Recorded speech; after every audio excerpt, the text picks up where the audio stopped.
Salam sejahtera kepada pelajar-pelajar 5 ametis. Hari ini merupakan hari untuk PTPR Sains tingkatan 5. Kita masih dalam bab 2, nutrisi dan teknologi makanan. Dalam sesi PTPR Sains bilangan ke-6 hari ini, anda akan mempelajari tentang subtopik yang baharu. Sebelum kita mula, cikgu nak beri kredit kepada Cikgu Norazila Khalid daripada SMK Ulu Tiram kerana beliau telah berkongsi slide PowerPoint ini kepada semua guru-guru sains di Malaysia.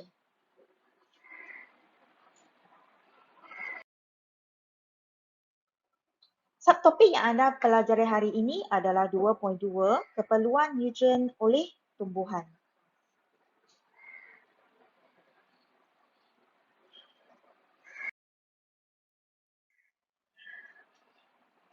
Keperluan nutrien oleh tumbuhan. Baik, selain manusia dan haiwan, tumbuhan juga memerlukan nutrien yang tertentu untuk pertumbuhan, perkembangan dan pembiakan. Nutrien yang diperlukan oleh tumbuhan dapat dikelaskan kepada dua kumpulan, iaitu makronutrien dan mikronutrien.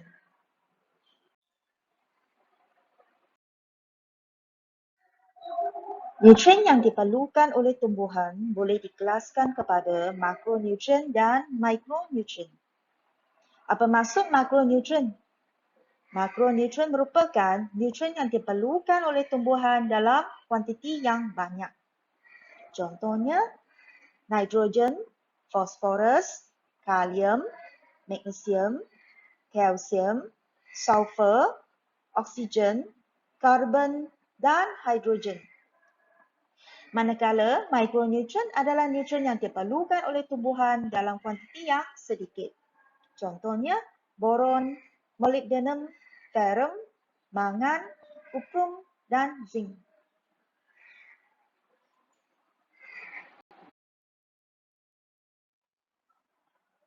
Makronutrien. Makronutrien ialah unsur atau mineral yang diperlukan oleh tumbuhan dalam kuantiti yang banyak.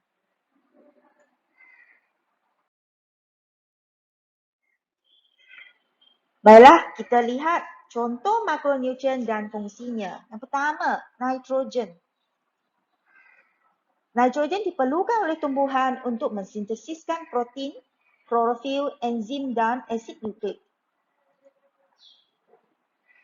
Nitrogen juga penting untuk membantu pertumbuhan dahan dan daun. Dan juga untuk meningkatkan pengeluaran buah dan biji benih.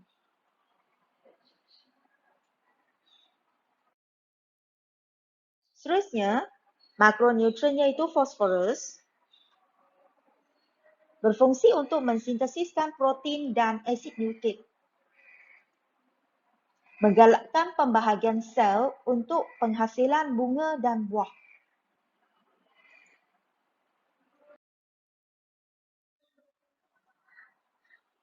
Makronutrien ketiga iaitu kalium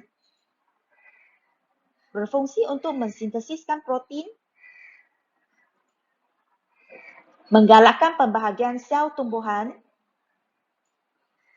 dan memperkuat daya ketahanan terhadap jangkitan penyakit.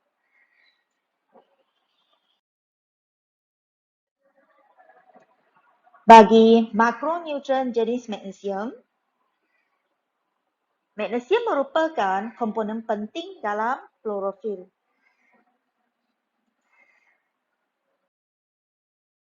Makronutrien yang seterusnya iaitu kalsium berfungsi untuk mensintesiskan gentian gelendong semasa pembahagian sel. Dan kalsium juga membantu pertumbuhan meristem, hujung pucuk dan akar. Meristem merupakan sejenis tisu yang mempunyai sel yang membahagi yang didapati dalam bahagian tumbuhan di mana pertumbuhan berlaku. Meristem boleh ditemui dalam hujung pucuk dan juga akar tumbuhan.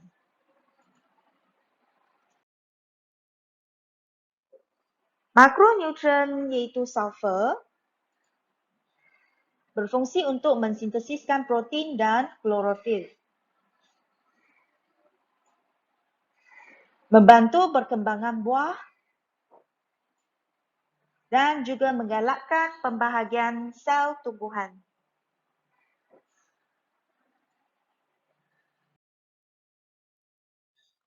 Makronutrien iaitu oksigen pula terlibat dalam respirasi sel tumbuhan untuk menghasilkan tenaga.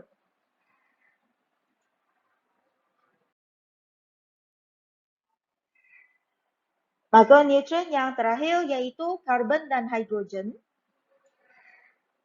berfungsi untuk membina gula atau kanji semasa fotosintesis dan juga untuk membina selulosa.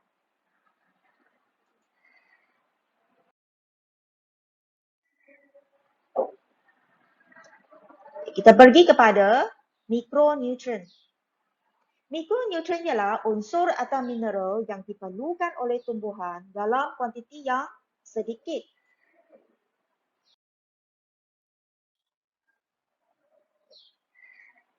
Contohnya boron. Fungsi boron adalah untuk mensintesiskan klorofil dan dinding sel. Selain itu, boron juga membantu pembentukan buah dan biji benih.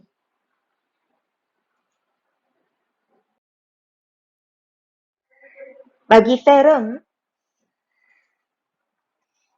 berfungsi untuk membantu pertumbuhan bahagian pokok yang muda.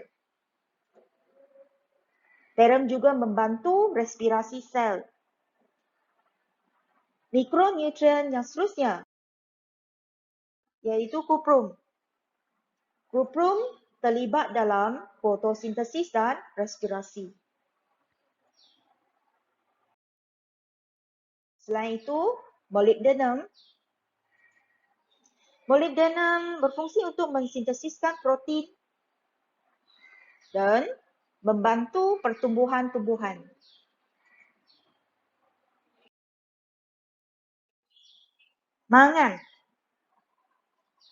Mangan merupakan mikronutrien yang terlibat dalam fotosintesis dan respirasi. Mangan membantu pembentukan asid amino.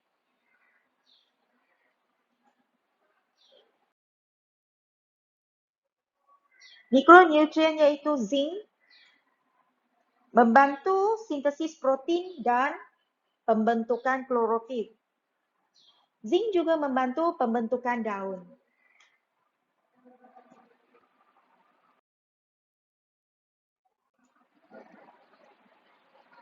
Sekarang, mari kita pergi kepada kesan kekurangan nitrogen, fosforus dan kalium terhadap pertumbuhan tumbuhan. Apakah kesan kekurangan ketiga-tiga makronutrien ini terhadap pertumbuhan tumbuhan? Marilah kita lihat. Inilah gambar raja yang menunjukkan tumbuhan yang sihat. Ciri-ciri tumbuhan yang sihat ialah ia mengalami pertumbuhan tumbuhan yang normal. Batang tumbuhan adalah kuat, daun di bahagian atas kecil dan berwarna hijau muda. Manakala daun di bahagian bawah yang matang adalah bersaiz besar dan berwarna hijau tua. Terdapat penghasilan bunga dan buah yang normal pada tumbuhan yang sihat. Dan pertumbuhan akar normal.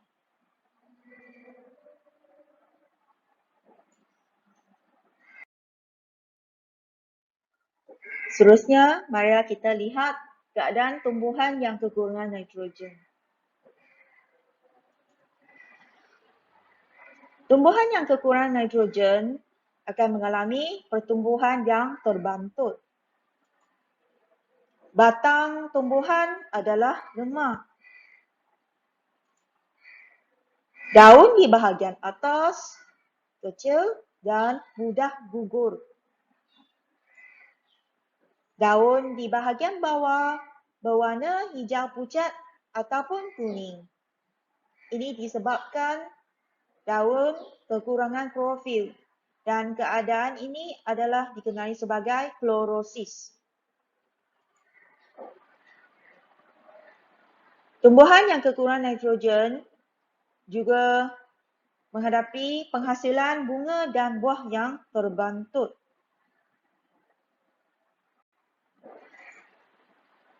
Namun demikian, pertumbuhan akar tumbuhan yang kekurangan nitrogen masih normal.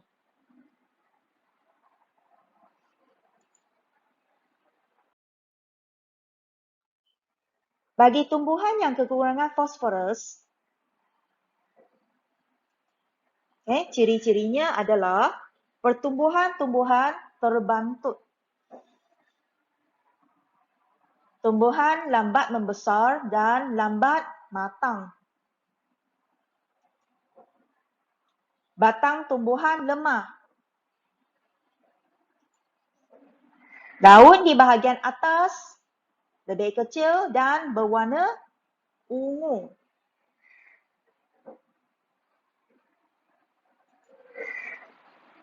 Daun di bahagian bawah berwarna hijau kebiruan. Bergulung dan tepi daun berwarna perang.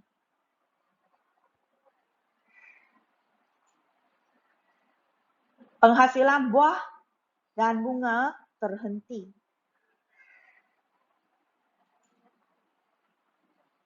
Pertumbuhan akar merosot. Gambar raja berlabel ini menunjukkan ciri-ciri utama bagi tumbuhan yang kekurangan fosforus. Daun berwarna ungu pada pucuk dan pertumbuhan akar adalah merosot.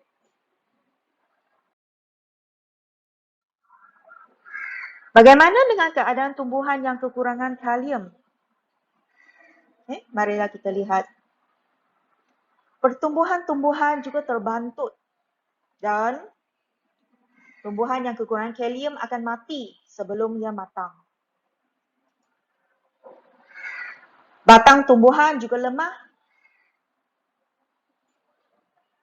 Daun di bahagian atas bertompok perang, ujung bergulung dan mengalami klorosis, iaitu keadaan daun yang kekurangan klorofil.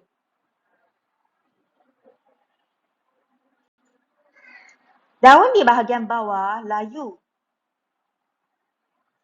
dengan tisu mati di tepi daun.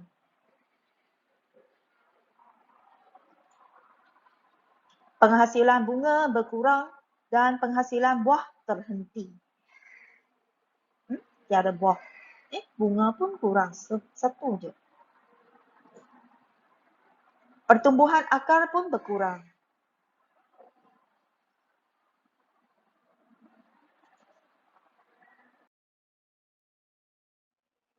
Itulah tentang subtopik 2.2 keperluan nutrien oleh tumbuhan. Harap pelajar sila menonton video ini dan kemudian pelajar lengkapkanlah tugasan yang diberi oleh guru. Cikgu ucapkan terima kasih. Kita jumpa lagi dalam sesi PTPR ataupun video yang seterusnya. Thanks. Jangan lupa like and subscribe. Thank you. See you all.